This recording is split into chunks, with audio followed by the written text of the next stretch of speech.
और इस दुखद विमान हादसे में एक शख्स जिंदा बचा है जो इस विमान में सवार थे। घटना के समय विमान में क्रू मेंबर समेत 242 यात्री सवार थे। विमान हादसे के बाद जिंदा बचे शख्स का नाम रमेश विश्वास कुमार है, जो एयर इंडिया की फ्लाइट पर सीट नंबर 11A पर बैठे थे। हादसे में उनके सिर और शरीर पर कुछ चोट आई हैं। वो खुद पैदल चलकर एम्बुलेंस तक पहुंचे, जिसके बाद अस्पताल में उनका इलाज जारी है।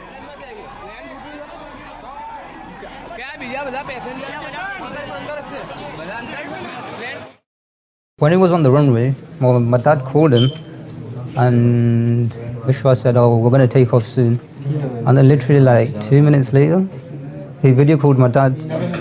As he crashed, he said, "Oh, plane's crashed." All of that.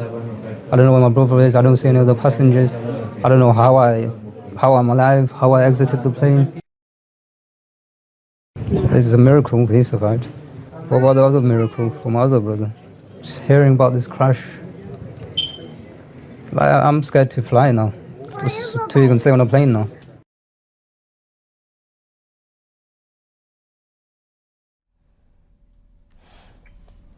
बहुत सालों बाद देश ने ऐसा भयानक विमान हादसा देखा है। हादसे में कई लोगों ने अपनों को खो दिया। इससे पहले भी देश में कई प्लेन क्रैश हो चुके हैं। इसी पर आपको एक रिपोर्ट दिखाते हैं।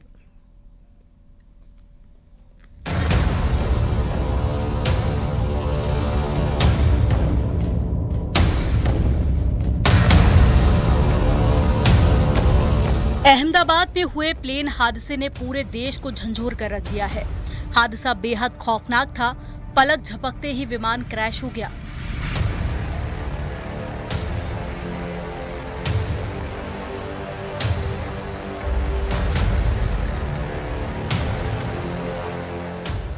और उसके बाद में तो हर तरफ चीख पुकार मच गई। रूह कपा देने वाले हादसे के बाद में हर तरफ तबाही की तस्वीरें सामने आ रही हैं। जो लोग हादसे का शिकार हुए, उन्हें तो संभलने तक का मौका नहीं मिला। कई परिवार तबाह हो गए, कईयों ने अपनों को खो दिया। बहुत सालों बाद देश ने इतनी भयंकर दुर्घटना देखी है। अहमदाबाद में इससे पहले भी भीषण हादसा हो चुका है।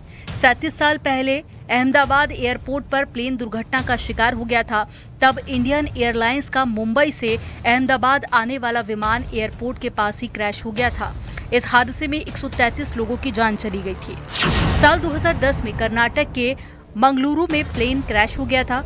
इसमें 158 लोगों की मौत हो गई थी। साल 1996 में हरियाणा के चरखी दादरी में सऊदी एयरलाइंस का प्लेन हादसे का शिकार हो गया था। 349 लोगों की जान चली गई थी। साल 1990 में इंडियन एयरलाइंस का मुंबई से बेंगलुरु जा रहा था विमान, तभी बेंगलुरु एयरपोर्ट पर लैंडिंग के दौरान क्रैश हो गया। हादसे में 92 लोगों की जान चली गई। साल 1976 में इंडियन एयरलाइंस का विमान मुंबई से चेन्नई जा रहा था, लेकिन उड़ान भरने के बाद ही इंजन में खराबी आ गई। प्लेन क्रैश हो गया, जिनमें 95 लोगों की मौत हो गई। साल 1973 में चेन्नई से दिल्ली जा रहा इंडियन एयरलाइन का बोइंग 737 क्रैश हो गया। दुर्घटना में 48 लोगों की जान चली गई।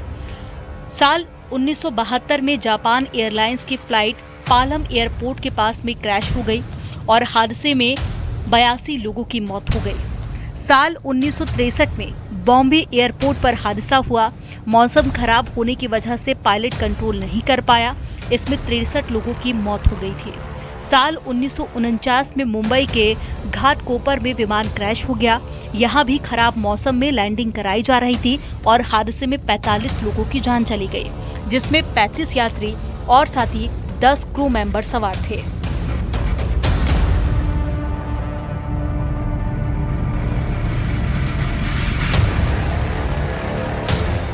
Bureau report, news 18।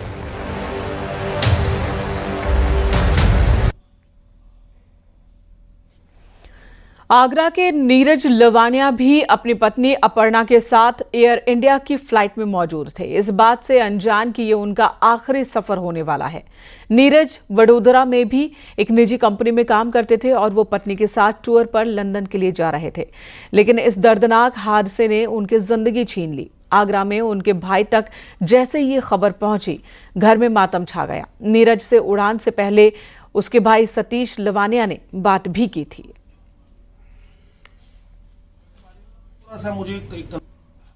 मुझे तो ऐसा चला, मेरी तो बात हुई थी उससे 9:30 बजे के आसपास।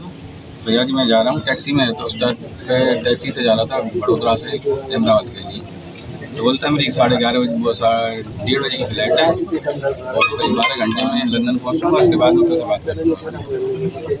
मुझे जैसे ब्रेकिंग न्यूज़ आया, मैं मोबाइल देखा तो ब्रेकिंग न्यूज़ तो पता चला कि उसी फ्लाइट में भाई था होगा कि कुछ मुझे ठीक से जानकारी कुछ नहीं मिली।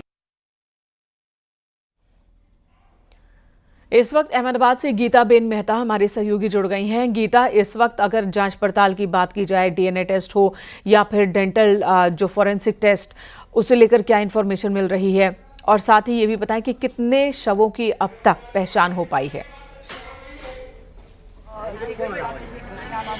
जी, शवों की जहाँ तक पहचान की बात है, 72 घंटे से जहाँ तक पूर्व चीफ मिनिस्टर विजय भाई रूपानी की बात है, वो भी इस फ्लाइट में सवार थे। उनका जो परिवार है वो लंदन से अहमदाबाद आने के लिए रवाना हो चुका है। 8:15 बजे वो मुंबई एयरपोर्ट पे लैंड होंगे, वहाँ से चार्टर फ्लाइट में वो यहाँ सिविल पे पहुँचेंगे। मेरे पीछे के जो दृश्य आप देख रहे हैं वो अहमदाबाद सिविल हॉस्पिटल के ट्रोमा सेंटर के हैं।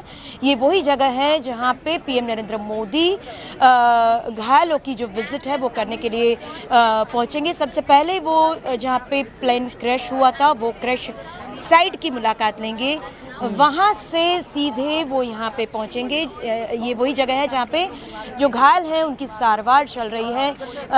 अभी मीडिया के लिए, सामान्य परिवारजनों के लिए, आम जनता के लिए ट्रोमा सेंटर के अंदर जो एंट्री है वो बैन की गई है, क्योंकि पीएम नरेंद्र मोदी की विजिट के चलते जो एसपीजी है उन्होंने जो पूरा विस्तार है वो कॉर्डन कर लिया है। पुलिस जो है उन्होंने हर जगह पे अपनी स्थिति जो है वो बना ली है। गीता, सिक्योरिटी कड़ी कर दी गई है क्योंकि घायलों प्रधानमंत्री को आना है। कितने बजे के आसपास प्रधानमंत्री आने वाले हैं, और पहले वो जहां हादसा हुआ उस साइट पर जाएंगे, कितनी दूर है वो जगह, और उसके बाद अस्पताल आएंगे? जी, मैं आपसे बताना चाहूँगी कि जो एयरपोर्ट है वहाँ से 5 मिनट का रास्ता है अहमदाबाद सिविल हॉस्पिटल, और ये प्लेन जहाँ पे क्रैश हुआ वो है बीजे मेडिकल कॉलेज जो सिविल हॉस्पिटल के बिल्कुल पास में है। तो पीएम नरेंद्र मोदी 8:30 बजे अहमदाबाद एयरपोर्ट पे उतरेंगे। वहाँ से सीधे वो जहाँ पे प्लेन क्रैश हुआ यानी कि बीजे मेडिकल कॉलेज वहाँ पे जाएंगे, जो करीबन एयरपोर्ट से 5 मिनट का रास्ता है, और वहीं से पड़ोस में तकरीबन 2 मिनट के अंतर पर ये जो अहमदाबाद सिविल हॉस्पिटल है जहाँ पे घायल जो हैं वो जिनको एडमिट किया गया है वहाँ की वो विज़िट कर सकते हैं। यहाँ पे विज़िट करने के बाद वो जहाँ पे पीएम शव की मतलब जहाँ पे डीएनए रिपोर्ट हो रहे हैं उस साइट की भी विज़िट कर सकते हैं। उसके बाद वो अहमदाबाद एनेक्सी पे एक विशेष बैठक कर सकते हैं सीएम के साथ और अधिकारीगण के साथ। बाद में वो दिल्ली के लिए परत रवाना हो सकते हैं करीबन 11:30 से 11:45 बजे तक। जी, ये भी बताएं कि जो हादसे वाली साइट है, क्या वहां पर अब भी रेस्क्यू चल रहा है?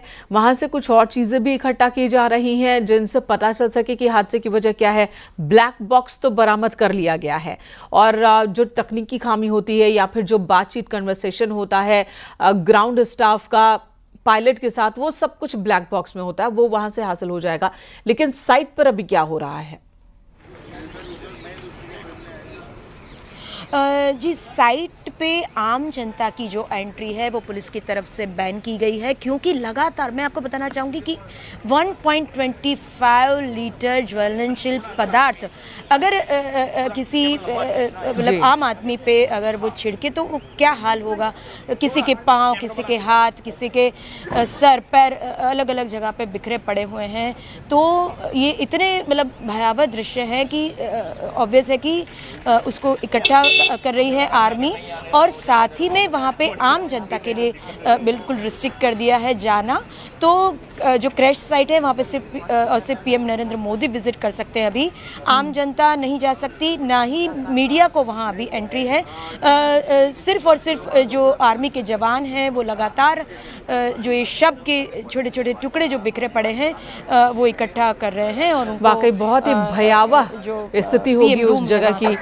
गीता, क्या ये अभी तक कंफर्म हो पाया है कि जो मेडिकल स्टाफ थे, जो स्टूडेंट उस वक्त वहां पर मौजूद थे जहां पर विमान क्रैश करता है, उनमें से कितने की मौत हुई है कंफर्म हुआ है अभी वो डेटा, या उसे लेकर अभी कोई आशंका है, कोई और भी आंकड़े बढ़ घट सकते हैं?